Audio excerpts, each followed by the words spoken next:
So I am coming to you live today to do a little rant, and maybe I might, babble a little bit and whatnot, but this one is for my not so perfect mamas. This one is for those perfect moms who think that everything is perfect, and this one's for the moms that have struggles with their kids. So I might rant a little, I'll try to keep my language to a T without saying anything, and I'll try to be a little respectful, but let me tell you, Mommin ain't easy. And if you don't know who I am, I'm Jennifer Stroman, hashtag Glitter CEO, and I love all things magical. So glitter, unicorns, rainbows, you name it, I love it. But let's get into it. So I wore my shirt. Yes, it's off my shoulder, but it says, Mommin ain't easy. And so that is what I'm going to talk to you about. Mommin ain't easy.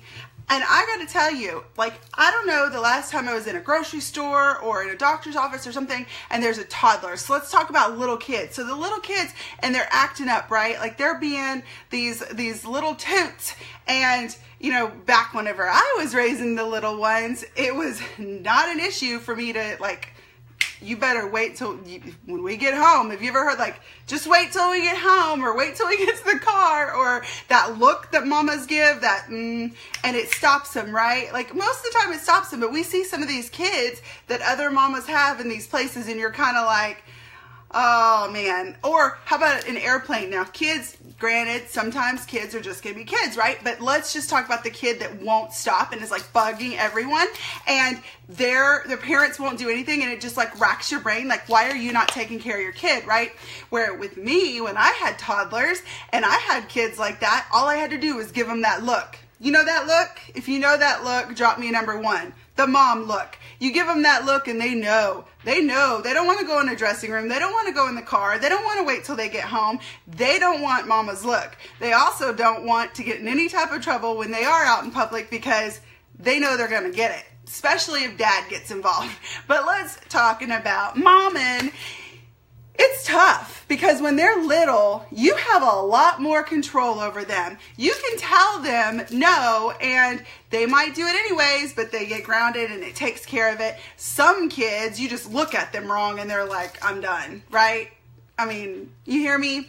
So when they're little, it's one thing, but as they grow up, it's a totally different thing. So they grow up, they're around other kids, especially in a public school platform. If you are homeschooling them and they still have an advantage to be around other kids, there's going to be influences. Maybe it's not when they're 15. Maybe it's when they're 20 and now they're not homeschooled by you, mama, and now they're out in the real world and now they've got some influences.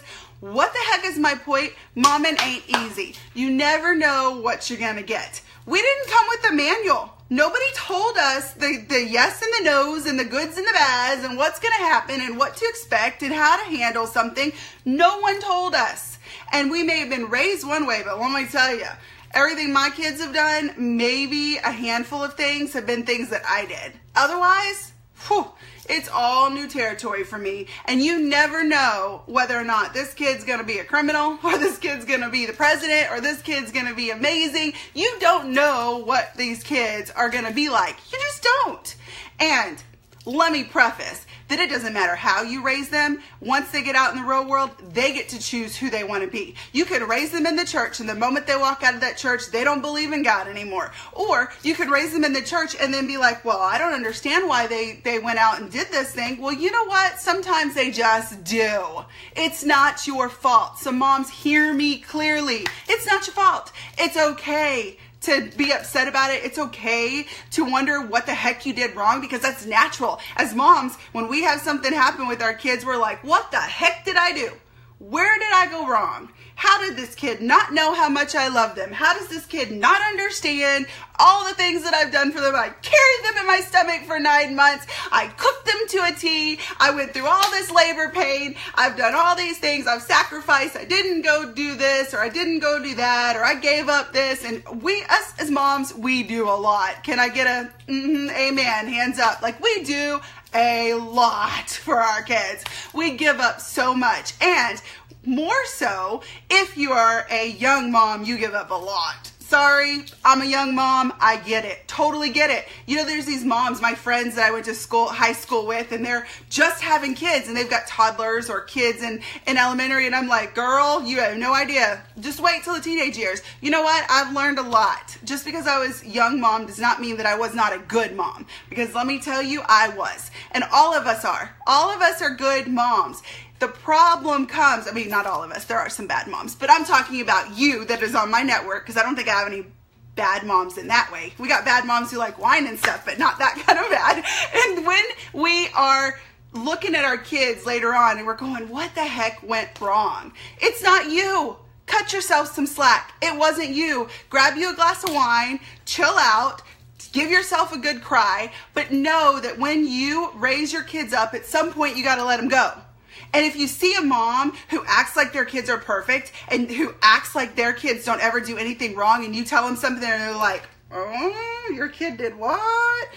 Let me tell you, they're full of crap. They are full of crap. Their kids did something, it's just not public. So let's say your kid gets caught doing something at school, skipping school, I don't care. Let's just say skipping school. And then someone else hears about it and it's like, oh, her kid skipped school. Really? Really? Well, your kid does stuff too. Just because you didn't get caught doesn't mean that your kid's not doing things. Or just because you didn't get caught publicly and it's not out there in everyone to know doesn't mean that your kid's not doing something. So if you are a perfect mom, you probably shouldn't be on my network. You should be out of my page, because I don't want to associate with someone who thinks that their, mufflers shit don't stink. Because guess what? All moms make mistakes. All moms have issues. And you know what? Every kid out there doesn't do exactly what mom says. How many of y'all, let me get a hands up if your kid does everything that you tell them to do. Silence. You know why? Because they don't listen. They don't even listen as a toddler. So how can you expect to put the blame on the mom when something happens with a kid, right? And then more so, here's an issue that I'm going to get into, and I'm not going to get all emotional and touchy, but when something happens with a kid and the parent, they look at them and they're like, oh, they don't know what to say when the kid does something. They're like, oh, their life must have been horrible. Something must have gone wrong for that kid not to want to be here, for that kid not want to live, or that kid, whatever. Let me tell you something. You can give your kid the world. You can give them everything. You can let them do whatever they want. You can spoil them. You can raise them right. You can raise them with whatever beliefs you have. And it may not be enough, because there's mental health in this world. And you know what? Sometimes it's not all that great. And sometimes a kid doesn't feel wanted. Sometimes a kid feels depressed. Sometimes a kid doesn't want to live. But that's not the parent's fault. Let me make that real clear. It's not the parent's fault. So if you are a mom out there and you are struggling or you have things going on with your kids, let me tell you, you're not alone. Just because our society says don't air your dirty laundry, which I don't want to hear your dirty laundry, but just because our society says, oh, you're supposed to keep it to yourself. You don't want people to judge you. You know, you can't be vulnerable. You can't say anything. And let me tell you another thing. Because I'm in the industry that I'm in, my face is right here on Facebook, right? I'm doing lives. I'm out there. You know me. You watch me. So if I'm out there and all of a sudden something happens at home, you don't think I don't feel judged? You don't think I don't have people who are like messaging me or saying things or snickering behind my back? Here's the difference. I don't give a crap. I don't give a crap what people think. If you don't really know me, you don't know my Mommin, and you don't know how good of a mom I am, so you have no room to say a word. And no one has any room to say anything about you. So if you're mama out there, you keep doing your thing and don't give up. And just because your kid goes down a different path or does things that you didn't expect, that's okay. Give yourself room to breathe. Give yourself time to heal, and understand that it's just not in your hands. Because Mommin ain't easy, girls. It just isn't. That's the name of the game. And I will say again, if you are that perfect mom, I'd love to come have a little chat with you, because you are full of crap. Every kid does things. I did things. We all do things. Let's face it. Kids can be little craps too, right? Y'all have an amazing day. Mommin ain't easy, ladies. See you later.